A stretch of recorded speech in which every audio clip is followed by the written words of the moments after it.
Welcome to Zoom with KHAZZOOM for Joyful Living.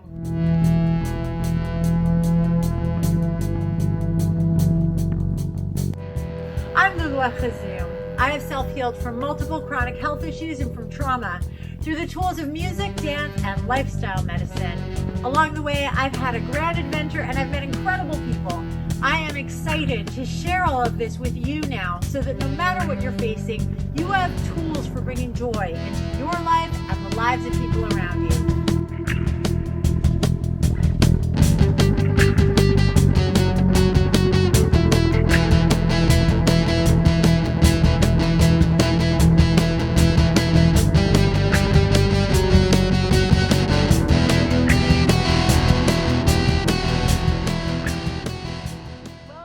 Zoom with KHAZZOOM for Joyful Living. I am delighted to have a guest today, Dr. Erica Goodstone, who is all about love. And it's so compelling what she has to say, that love is at the core of everything, whether we have the absence of love or the presence of love, that can have such a profound impact on every aspect of our lives. And she has a very expansive definition of love. So it could be love for ourselves, love for other people, love for the work we're doing, love for the world. I welcome you, Dr. Erica Goodstone. Thank you for being here. I love your introduction. Thank you. I'm so excited to be talking with you. You're always uplifting with an unusual perspective on life. Thank you. Thank you. So let's start with, I want to just share with people that I had the honor of being invited onto your virtual summit on love, on the science and poetry of love. And I shared in that one something that people might think is kind of unusual, which is my journey healing from cancer. What does that have to do with love? And what I was sharing is that it's a profound form of self-love to do everything you have to do to radically transform your diet, your lifestyle, your thinking, whatever it takes. So I think we're very much on the same wavelength about our ideas about an expansive definition of love. I'd like to hear a little bit about your journey, personally, professionally. I read a little bit about your background and kind of the twists and turns that your life took. And what I really loved that popped out at me was you said that therapists can only take people where they have gone. And I think that's so true. You know, in my experience dealing with chronic health issues, in particular hypersensitivity that came as a result of that, I found I kept getting injured by practitioners. And the practitioners who never injured me, I asked them, why have you never injured me when so many other people have? And I found out they'd been to hell and back. And so they had gone through it themselves and they understood hypersensitivity and they had this dialed in sensibility about them that they were able to work with me in a way that was so profoundly healing that other people just, they couldn't go there and they always blamed it on me instead of looking at themselves. So please share this journey that you've been through and how you're therefore able to support people in this capacity. And I'm still on that journey. Like people look at me as, quote, love expert or relationship therapist, as if I have to have a perfect relationship, you know, and have a perfect way to handle people. And I really have learned to answer by saying, it's because I haven't had the perfect relationships, because I've had so much difficulty and suffering. Like my father died when I was 21, but my parents had separated and he was like heartbroken and then he had a stroke. And I said to myself, you know, I would never do that to a man. So when I was getting married, I was never, ever going to leave him, no matter what. And he was difficult. I had a lot of difficulty. We're still married, but I mean, we've been through a lot. And if I didn't have that attitude, I might not have stayed. I mean, most people I know would have gotten out of something that was difficult like that. Like he was kind of proving he's not marriage material, and I was proving I'm going to stay no matter what. And he felt like a guinea pig. That's just one of the things in my life. And he was actually, because I was studying about love and he was my example. I mean, no one wants to be that. So, I mean, there's so many layers to what was going on. But in my doctoral program, I studied this theory of mother-infant bonding by Dr. Margaret Mahler. She worked with mothers and infants in the first 3 years of life. And she discovered that when there wasn't good enough bonding, the child would develop separation anxiety, anxiety about merger, afraid that they're going to lose themselves with another person, or intense ambivalence, loving and hating, and I had all of that. So that set me on a quest to discover what love is all about. And I was coming of age in the era of all these consciousness raising courses. And so I took all kinds of courses and trainings and meditation and gurus and yoga and so much. And I've discovered it really is an ongoing journey. And then what you said, what does love have to do with cancer? And immediately I thought it has everything to do with cancer. Cancer is a growth.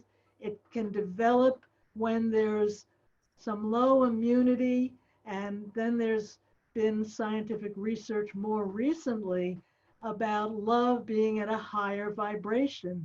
And if we can raise ourselves to the vibration of love, which is one of the highest on these frequency scales, as opposed to sense of unworthiness, which is much lower down. So if we can raise to that higher level of frequency, we become more wave and less solid mass, and whatever we have going on can heal. And I really believe I love that. true. And I love your humility that you're talking about, no, I'm not like going to have a perfect relationship and I can still talk about it. I love that so much. One of the most powerful people who is such a profoundly healing influence on my life, when I started working with her, she said, I am going to hurt you. It's not because I want to. It's because I'm a human being. I'm going to fuck up. It's inevitable. So when that happens, we can talk about it and we can work through it. And I loved her because of that right out the gate, because I was like, here is an honest woman, And I never said that to one of my clients, one of my favorite clients, who has taught me so much by who she is. But she really triggered me, and we had a little interaction, and I felt so bad that I had done that. But I had humility with her, and she appreciated that, even though, I did something that was hurtful. Not maliciously, but it happens because you're triggered yourself. And I just think it's so important for none of us to have to feel like we're on a pedestal, because none of us are perfect. I mean, that is the whole thing about being a human being. And that when we can learn from each other wherever we are in our journey, then it's a two-way street and it's an exchange. And I feel it's so juicy and so powerful. And, it's interesting because I'm running around sharing with people how to heal from cancer. Well, yeah, I stopped the growth of the nodules and they started shrinking, but there's also been incidents of extreme out of control stress that then the nodules grew. So, a lot of people want a tidy narrative. They think you have to have already completely eliminated cancer in order to talk about it. And that's not true. One of my most favorite people in the world of holistic healing from cancer is Jan Adrian. And, she has survived 3 different kinds of cancers. She's still living with cancer. And she's been running around affecting, thousands and thousands of people around the country, helping them, healing from cancer and living vibrant lives. What? I'm realizing is you're talking about living with cancer. We have these growths. Maybe it was genetic. Maybe it was environmental. We don't know what the full cause was. But whatever it is, it doesn't have to kill us. We can live with it. We can build up our immunity and like have it as a friend. Okay, you're here, but I'm not going to let you get the best of me. And the medical community doesn't embrace that or understand that yet. Right. But maybe they will right. at some point. Right. So I love it. I love it what you're saying, that you are still on your own journey. And I think that it's when people are honest about that, then I think that makes someone the most trustworthy person to work with, because it's not this, hierarchical kind of an orientation. Anyhow, that really just jumped out at me. So I wanted to say something about it. But let's come back to this idea about love. So you have a very expansive definition of love. How do you see the absence or presence of love playing out in people's lives, whether it's in terms of relationship to self or one's job or one's partner or one's family or whatever? The first thing I think of when you said it like that is if you see someone who goes and shoots people somewhere, why would they do that? If a person felt loved, If they felt my family loves me and understands me and I love them, why would they have any need to hurt somebody else? So you know that anybody who's hurting other people has a deep wound where they don't feel loved. If they're abusive to their spouse, there's something about that spouse. They may have chosen a partner. This happens so often with men and women anyway, that they choose a successful woman or someone creative, and then they can't stand it. She's more creative than they are, making more money than they are, and they have to knock her down. And it's only coming from their insecurity themselves. Because there Right. are men, I'm talking men and women, but it can be with gay couples. There are men that have supported a woman and built her up, but he had a strong belief in himself. He didn't feel less than her. So you know when that's happening, have a little compassion for the person that's abusive. Not that you want to condone it, but at least understand it came from somewhere. That I believe we're all born innocent little babies. Look at any baby. They're not a murderer. They're not abusive. They're just the sweet little things that need love. And something happens along the way. Well, let's talk about self-love then, because let's say that somebody doesn't get the love that they need, and maybe the family they're born into, they're all fucked up and they can't give the love that this child needs, or the teachers or whoever, like everybody's got their own stuff going on. Let's say someone's coming through life, they're not getting that love. How can they engage in, practice self-love to give themselves that nurturing? And maybe as a part of that, not necessarily, but maybe as a part of that, then find the people who can give them the love they need, because they're now operating in that kind of a realm. So I would say the first step is for someone to realize that they don't feel that self-love, whatever it takes to realize it. I interviewed someone on my radio show. He and his wife both were at the point of suicide. He Oh was my in God. jail for something, and I don't remember her reason, but they were both at that point before they met each other. And each one had a realization that they needed help. So that's the point when you reach out for help. And hopefully you find the help. Like you said, some people, they say they're healers, but they can hurt you because they haven't done their own work. So it's Right. good to look for someone who maybe isn't the most famous and the most well done and the most marketer, but someone who really listens to you and you feel safe with them, to Right. trust yourself. It's very, very hard to get out of that. When you don't feel self-love, then you surround yourself with friends that validate that you're not worthy of love. You, you just see it everywhere. It's just what happens. It takes one person somewhere, like this teacher that saw my brother as capable of studying, and he ended up going to Brooklyn Tech High School, which was a good school in New York, because of that one teacher. Before that, he wasn't seen as a very good student. And that's just one little example. One person, so every one of us can make a difference for somebody, and we never know who it is by I love that. love, I love that showing our because love when we can. I love that because it's talking about the power that we have. I think sometimes it can feel really overwhelming. Like I'll say, as an activist and an educator, no matter how much of a profound impact I had, there was always this feeling of, for God's sake, there's just so much more.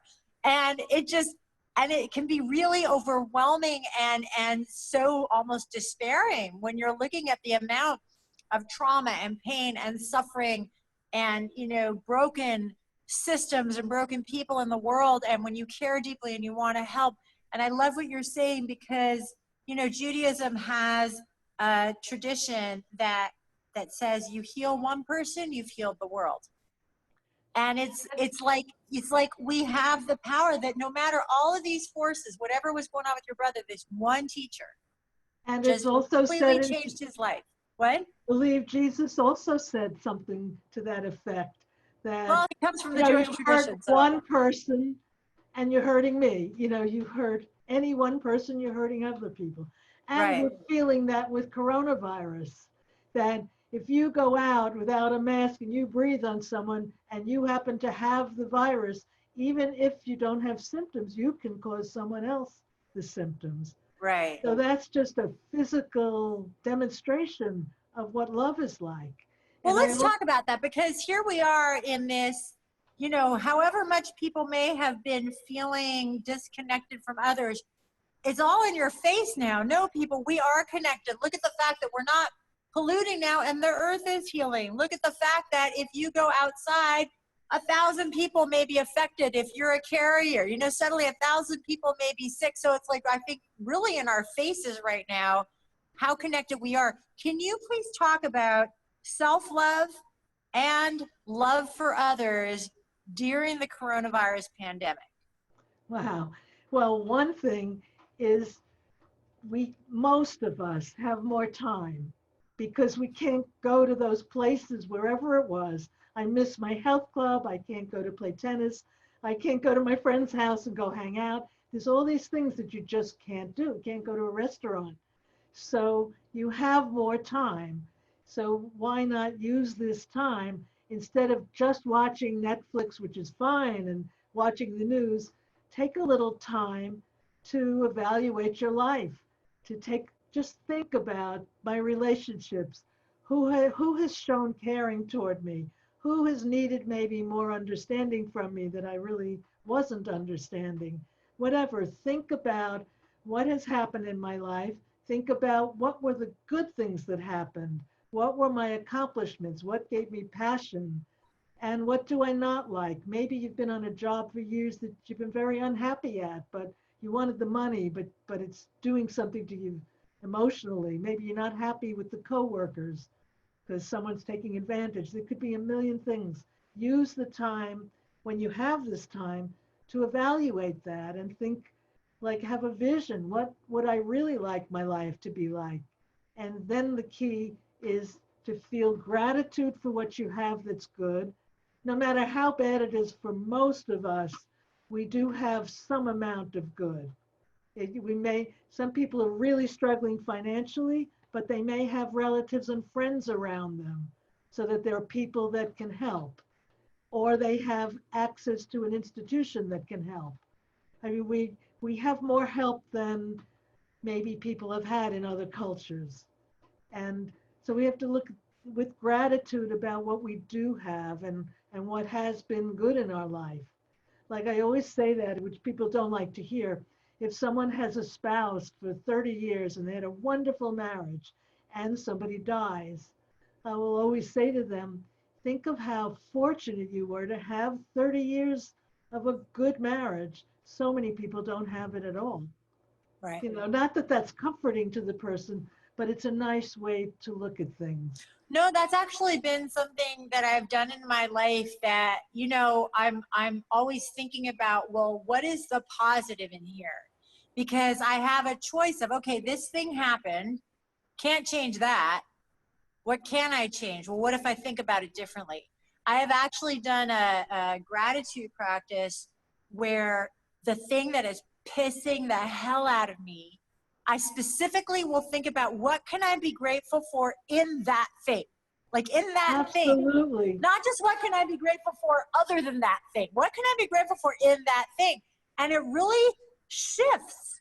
It really shifts your perspective. And I don't think it's just, I don't think it's just woo-woo. I don't think it's just, being a Pollyanna. I think there's actually something about, we have so many gifts. And we're so unaware of them a lot of the time. When I had debilitating chronic pain to the point that I was bedridden, housebound, wheelchair bound over the course of a decade, some days were so horrible. Like I had such excruciating pain. I just thought my life's shit. I don't want to be here anymore. And on those days, I would make myself write 50 gratitudes because I thought I couldn't even write one. And I would force myself to do it. And I would just do things like, I have eyes. Or like, you're not the only one who's done this. Yeah. There's Dr. Marilyn Joyce. She spoke on my radio show and one of the summits. She was dying from cancer, down to, skinny. And she went to see Dr. Bernie Siegel at some event. And that's exactly what he told her. He asked her, what are you grateful for? And she said, I have nothing. I'm skinny, I'm sick, and I'm dying. He said, but you're alive.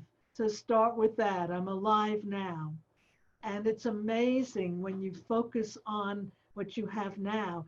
I also published a book, The Science of Being Well. It was written by Wallace D. Wattles in 1910. And I love what he says about diet and exercise. But the main thing that he's emphasizing is to see yourself as healthy. So he's talking physically, but it's in every way. If something is pissing you off, see yourself as doing great, as if that thing wasn't pissing you off. That's good for me because I've been annoyed by a few things lately. And then I say, that's not really being loving. And it takes a little while to get over that pissed off feeling. But then when you do, it energizes you to do something else. So if people are disappointing you, do it yourself, whatever it is. Or do You know, what I you love can that. do. It reminds me that when I was a very little girl, I'm talking like around 6 years old, if I was in a bad mood, I would track back. When did this bad mood start? And I go back. Oh, that's when it started. That thing happened. And then I go, I'm just going to pretend that thing didn't happen. And then I go back to being happy again. That's a wonderful way to do it. That is wonderful. Like somebody who gets heartbroken because somebody broke up with you. There was a point before you met that person where you were okay.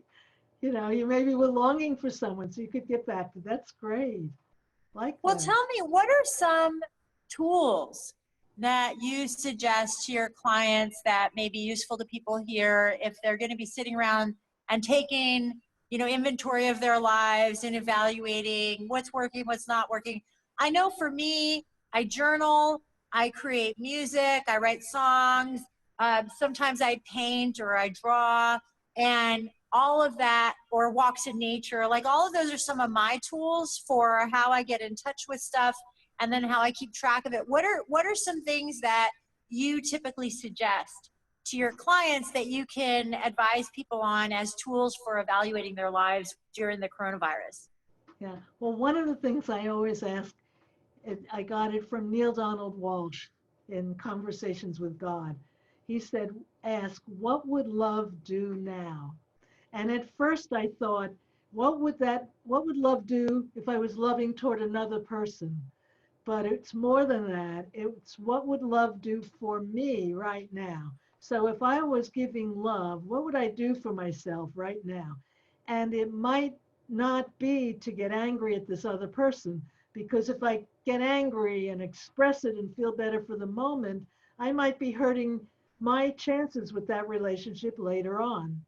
So what is the most loving thing for me to do right now for me, for my future, not just for the other person? So that's just one thing. But the other thing, which is very hard for people, is to look in the mirror and say, I love you. Like, I love to say that to myself and hug myself, but a lot of people have difficulty with that.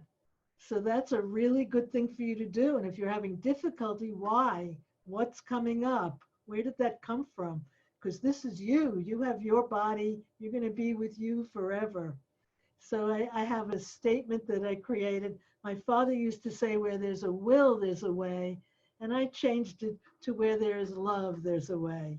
I love Because it. you can't always will your way through things, but you can always love your way through it. Find a You know, way to feel love. I love this practice of saying I love you in the mirror and hugging yourself. And it really is a question, why are so many people uncomfortable with it? In particular, women. Growing up in high school, whatever, women would routinely stand in front of the mirror in the bathroom and berate themselves. But then it would be like weird or crazy if a woman was to be like, you're awesome, I love you. Like if you were to say that in the mirror.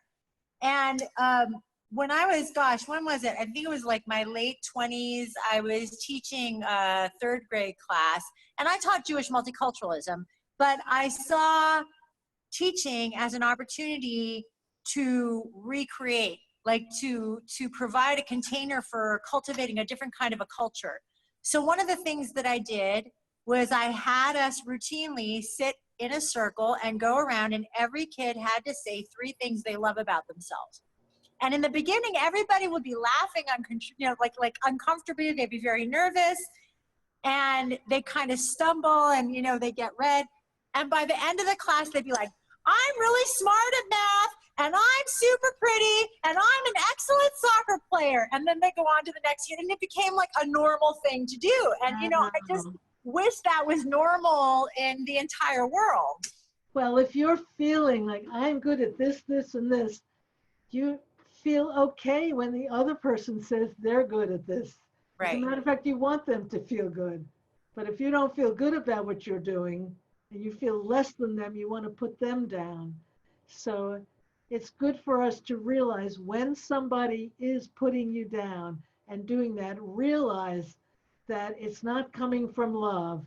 That person probably needs more love than you would imagine. Right. Right. It's also not coming from, it's also probably not coming from truth. Right. Not truth. That it may be coming from wounding. And there's another thing that I love to share, that this happened about a year ago when I had my feet in the ocean and I was looking at all the waves coming. And I realized if they kept coming, it would be a tsunami. So they don't just keep coming, something goes out, but you hardly see it. The undertow is very quiet and it just goes out, but the waves are big. And that's what love is like. You put out a little bit, you don't have to put out huge amounts. Put out a little bit here and a little there, and you just keep putting out little bits and it comes back. And it comes back unexpectedly from different directions. And it's an image to have. So when you start putting it out, feel that image.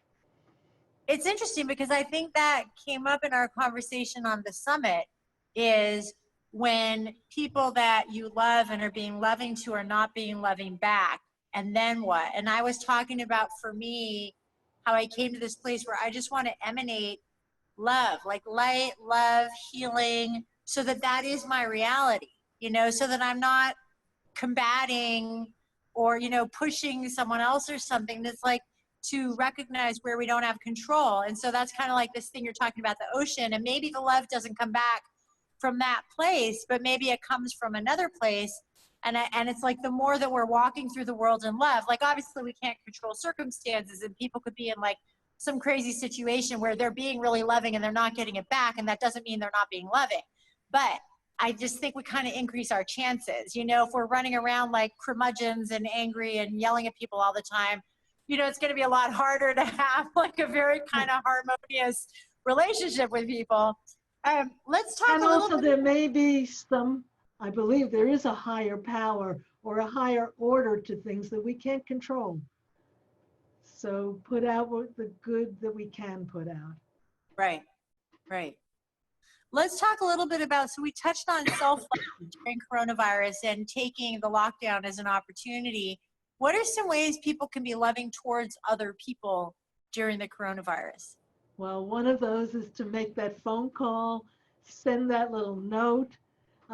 If you're annoyed with somebody, share about it, but say something good to them, and also I'm thinking in terms of a text or an email or a phone call, but always add something positive too. Just be careful how you present whatever's going on. But for yourself, there's a few things I think about that you need to really know yourself. Know, what do I like? What do I need? What brings me happiness? What do I get passionate about? To know that about yourself. What don't I like? What would I rather not do? This I'm tickling. So you have to really know yourself. Then the other part is know other people. Really make an effort to understand who these other people are, whoever they are, where they're coming from, how they're thinking. So you're not so hurt by it. You don't take it so personally. That's from Buddhism, to not take things personally. That just realize that it's not aimed at you, even if it looks like it is. It's that person's modus operandi. And if it wasn't you, there would be someone else. So trust yourself and know yourself, understand others, then make a study of love. I'd love everyone to take my Love Lessons for the Soul course, just putting in a little plug, because it's 30 love lessons that teach from so many different perspectives what love really is and what it isn't, and how we can have more love, and then understand how the world works, because the world has a certain way of working, like that feeling, it never rains but it pours, that if you're coming from neediness, it seems like you need more and more because you don't get. And then when you find a new relationship and you feel great, that's when other people come to you and are more attracted to you, and that kind of thing happens. So it's really a lot of study. We don't spend time to study about love, and we don't study enough about relationships. We study about how to earn money and how to look good on the outside, but that inner quality and the work that it takes to feel good about yourself, we could use some more study on that. I love that. I think that's a really astute observation, is that it's like so many courses, and I'm being bombarded now on social media with these internet marketing courses because everyone's going virtual. So people are jumping on that, and it's so much about image. It's like how to present yourself to people so that people will perceive you in a certain way so that people will want to buy things from you. What about connecting the dots between genuine, heartfelt service and, making a living doing that, or questioning, like, are you really living what you want to be living? Kind of like what you're talking about. Do you love your life? Do you love what you do? Like, that seems to be a more fundamental question than how are you coming off to people? Yeah, I so also want to say, I really liked what you said about, bring up the stuff in a relationship that's difficult, but do it in a way that's kind and careful. The way I think about it is balance. So even if you're like enraged, I think I would venture to guess in most situations, there's stuff that you really appreciate and love about someone. And that thing you're enraged about, it's kind of like taking up the big screen in your mind, but it's not the only thing there. And once it gets resolved, then all the other things are apparent again. So what I try to do is what I call the sandwich. I start off with 3 to 5 affirmations of things I really appreciate about someone. Then I say like my 1 or 2 or maybe 3 things that I'm having a hard time with, depending on how long it's been going on, right? And then I end with more appreciations, and all the appreciations are genuine. And that's beautiful. And I'm thinking that there are people that would have difficulty starting with those nice things because they're pissed off. So if you do it wrong and you say harsh things, then make sure afterwards to come back and say, I was wrong. I was being too harsh. And I did feel that, but I also feel this. And right, make sure the person knows they're loved. right, There's nothing more important than that. They can forgive almost anything. right, right. Dr. Erica Goodstone, thank you so much for coming on Zoom with KHAZZOOM. Please tell us about your upcoming summit, your books, your programs, your website. Where can people find out more about you and get to work with you? Oh, great. Thank you.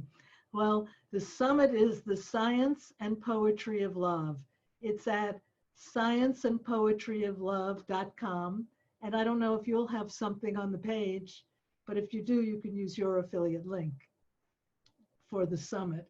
And I have a course, Love Lessons for Your Soul, and I will be starting it again in June, after the summit ends, because I'm real focused on the summit. It's exciting, and it's just a group of people, including Lulwa, speaking in an uplifting, caring, heart-centered way about love. And it's beautiful to watch men read a poem about love, and some of them have written their own poems. And it's a beautiful experience, the summit. And the course is really all about love. My website is drericagoodstone.com. And it's DRERICA ERICHAGOODSTONE.com. I'm Lulua KHAZZOOM, the host of Zoom with KHAZZOOM for Joyful Living.